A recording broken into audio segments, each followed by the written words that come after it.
Jail में मालिश कराने के बाद खुद को पीड़ित बता देना सत्येंद्र जैन का इकलौता गुण नहीं है। वो इतने गुणवान हैं कि दिल्ली के मुख्यमंत्री अरविंद केजरीवाल उन्हें पद्म विभूषण से लेकर भारत रत्न तक सब देना चाहते हैं। जी किसी और देश में होते ना, उनको भारत रत्न दे देते। उस आदमी ने मोहल्ला क्लिनिक दिया इस देश को। मैं तो हमेशा से कह रहा हूं कि वो सबसे कट्टर ईमानदार आदमी है, कट्टर देशभक्त आदमी है सत्येंद्र जैन। उनको गलत तरीके से फंसाया जा रहा है, पर कोई बात नहीं, ईडी जांच करना चाहती है कर ले, सारी जांच से साफ सुथरे निकल के आएंगे। दिल्ली को एक ऐसा स्वास्थ्य का मॉडल दिया, हेल्थ का मॉडल दिया कि सबका इलाज फ्री हो रहा है अब दिल्ली के अंदर, सारी दवाइयां सब। उन्हें तो मुझे लगता है कि पद्म भूषण, पद्म को जो भी सबसे टॉप है, पद्म विभूषण देना चाहिए। तो आम आदमी पार्टी मसाज वाले जो इस वीडियो को फिजियोथेरेपी बता रही है, उस वीडियो के लीक होने के मामले की आज कोर्ट में सुनवाई हुई।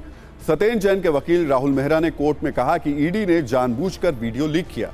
तिहाड़ जेल का सीसीटीवी वीडियो ईडी के पास था। ईडी ने राहुल मेहरा के आरोपों पर कहा कि सीसीटीवी फुटेज उन्हें तिहाड़ जेल से मिली, ये सच है, लेकिन लीक करने की बात गलत है। कोर्ट में दोनों पक्षों के वकीलों ने बीच उनके तीखी बहस भी हुई। सत्येंद्र जैन के वकील ने कोर्ट में कहा कि हमारे कोर्ट में आने से पहले ही जानकारी नेशनल मीडिया में चल रही है। किसने लीक किया? क्या यह भी सत्येंद्र जैन ने किया? क्या सत्येंद्र जैन कोई जादूगर हैं जो ईडी के पास रखी चीजों को सर्कुलेट कर दें? इस पर ईडी के वकील ने कहा कि कई एजेंसी जांच कर रही हैं, लीक करने का आरोप ईडी पर लगाना पूर्वाग्रह है।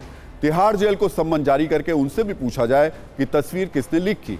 सत्येंद्र जैन के वकील ने कहा कि हलफनामा कोर्ट में दाखिल होने से पहले मीडिया ने चलाया, जबकि हलफनामा ना तो कोर्ट में था, ना हमारे पास था, ना सीबीआई, एलजी, ना जेल अथॉरिटी के पास था, सिर्फ ईडी के पास था। तो वो कैसे मीडिया में लीक हो गया? दोनों पक्षों के दावे के बाद कोर्ट ने इस मामले की सुनवाई अब 28 नवंबर कराने का आदेश दिया। तो कट्टर ईमानदार वाली राजनीति का एक और बड़ा फायदा है, आप नैतिकता से ऊपर उठ जाते हैं तो सारी नैतिकता सिर्फ और सिर्फ विरोधियों के लिए ही होती है। सामान्य तौर पर अगर आप किसी नौकरी में हैं, चाहे वो सरकारी नौकरी हो या फिर प्राइवेट नौकरी, अगर आपके ऊपर किसी तरीके का आपराधिक मामला दर्ज होता है तो जांच तक आपको पदमुक्त कर दिया जाता है, कई मामलों में निलंबित तक कर दिया जाता है और कई मामलों में तो नौकरी भी चली जाती है। लेकिन कट्टर ईमानदार वाली राजनीति में ऐसा नहीं होता है। यहां सत्येंद्र जैन मनी लॉन्ड्रिंग के आरोप में करीब 5 महीने से जेल में बंद है, फिर भी वो दिल्ली सरकार के माननीय कैबिनेट मंत्री हैं, जिनके पास स्वास्थ्य, गृह, बिजली, पीडब्ल्यूडी, इंडस्ट्री, नगर विकास, जेल और खाद्य एवं सिंचाई जैसे करीब 1 दर्जन मंत्रालय हैं। ऐसा हो सकता है कि जब कभी दिल्ली के अधिकारियों के पूछा जाता हो कि मंत्री जी कहां हैं, तो वो गर्व से कहते होंगे कि मंत्री जी जेल में हैं। हो सकता है सत्येंद्र जैन की जगह पर कोई और होता तो नैतिकता के आधार पर अब तक इस्तीफा हो चुका होता, मुख्यमंत्री अपने ऐसे मंत्री से इस्तीफा ले चुके होते या फिर उसे मंत्रिमंडल से निकाल दिया गया होता। लेकिन जब जेल में अपराधी से मालिश लेने को ही नैतिकता बता दिया जाए तो नैतिकता की उम्मीद नहीं करनी चाहिए। वैसे भी राजनीति में नैतिकता आजकल फैशन में नहीं।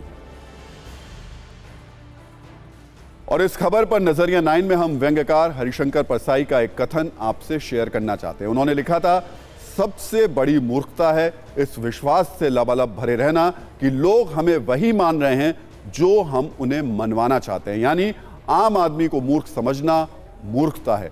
जमीनी सच्चाई यह है कि जनता नेताओं की सारी हरकतों को नोट करती है।